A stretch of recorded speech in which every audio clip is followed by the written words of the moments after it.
నా కుటుంబ సభ్యులైనటువంటి మీడియా మిత్రులందరికీ నా హృదయపూర్వక నమస్కారాలు. మీరందరూ లేకపోతే నేను లేను. ఈ రోజుకి ఈ ముద్ద తింటున్నానంటే దానికి కారణం మీరే.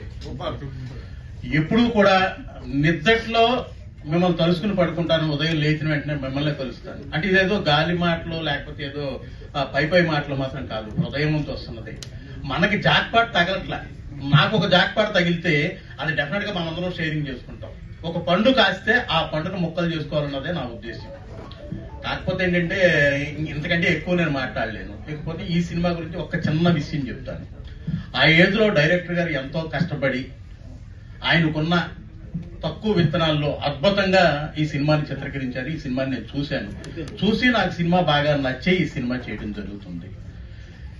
ఇప్పుడు అభయ కేసులో మనం వాళ్ళని చంపేయాలి, రెక్కేయాలి, పొడిసేయాలి, చంపేశారు.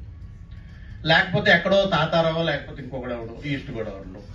అసలు ఇంట్లో ఉంటున్న వాళ్ళని మనం ఏం చేయగలుగుతున్నాం? ఈదులో ఉన్నవాడిని మనం పట్టుకోగలుగుతున్నాం. వాడిని చంపేయడానికి మనం గట్టిగా అరుపులు అరుస్తూ కేకలేస్తూ వాటిని పట్టేస్తున్నాం. కానీ ఇంట్లో ఉన్న ఈ విద్రోహులను మనం ఏం చేయగలుగుతున్నాం? ముందు అసలు వీళ్ళని కదా, ఒక మామ, ఒక బాబాయ్, ఒక నాన్న, ఏంటి ఈ సమాజం? అలాంటి పాయింట్ మీద గురువు గారు ఒక అద్భుతంగా ఈ సినిమాని తీయడం జరిగింది. ఆ పాయింట్ నాకు బాగా నచ్చింది.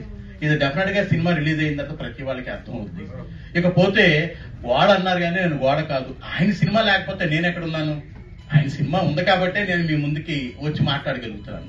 వారికి ఈ అవకాశం ఇచ్చినందుకు వారికి నేను ప్రత్యేక ధన్యవాదాలు తెలియజేసుకుంటూ మరొక్కసారి మీ అందరికీ నా హృదయపూర్వక కృతజ్ఞతలు తెలియజేసుకుంటున్నాను. Thank you.